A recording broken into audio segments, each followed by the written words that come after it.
Hey, what's going on? You know who it is. You know what it is. All right, you guys, peep game.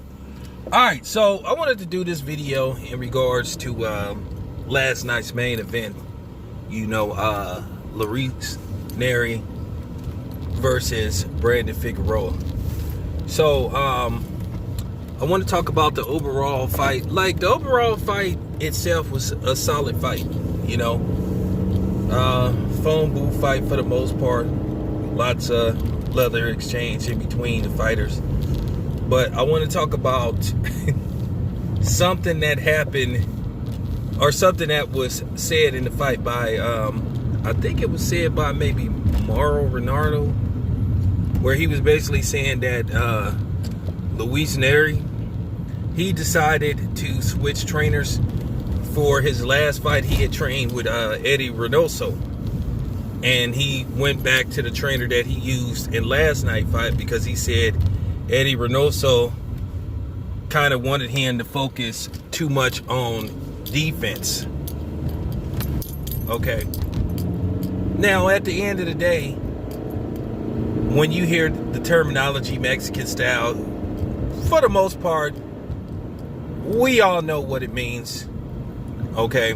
We all know what it means. Now, we go back and forth whether Mexican style to a certain degree sometimes tries to take a dig at,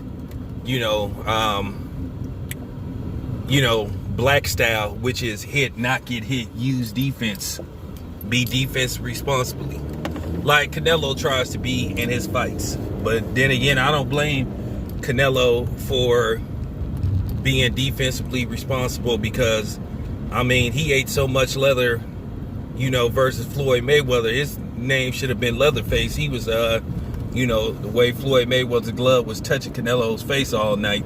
But, nevertheless, Nery basically abandoned that style of fighting where, you try to be defensively responsible as well as initiate offense. And as you can see, he paid a stiff price for it because at the end of the day,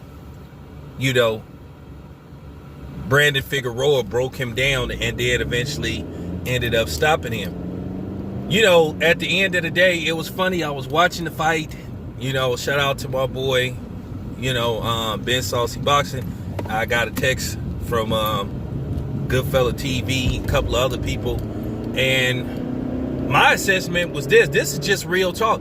I knew Brandon Figueroa was going to stop him. You saw it coming after the fourth round. And as far as how people score fights and stuff, that's highly debatable. I know Steve Farhood had Nery ahead on the card.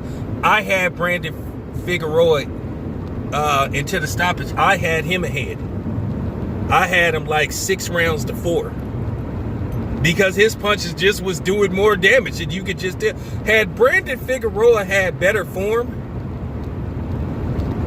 and was working the jab, sticking the jab, he would have been able to get Nery out of there a lot easier. I think Brandon Figueroa made the fight a lot more difficult for himself because he decided to fight a phone booth type of fight. I thought Brandon Figueroa could have easily, I thought he could have won it more easily than what he did. And me and a couple other people thought about that and put it together, and we, came to that assessment. So, at the end of the day, well, you know what now, Luis? You didn't want to be defensively responsible, and look what happened to you. You end up getting stopped. Look, at the end of the day, I understand the whole Mexican style thing. I know a lot of these fighters, they want to throw a lot of punches and, try to land a lot of punches. They want to try to be entertaining at the same time, excite the fans. But at the same time, you still want to be able to at least be able to get out of the way of certain punches. I think when you have a fight by the like the 7th round and both fighters, they got hit well over 100 times, okay, that should that says a lot. So I'm just keeping it a buck. But nevertheless, at the end of the day, you know what, Nery? Maybe you need to go back to Eddy Reynoso. Maybe, hopefully, after the punishment you took in this fight, maybe you will think about, okay, well, you know what? I can be exciting and defensively responsible at the same time. So, we'll see. It's your boy Town Biz, man. I'm out.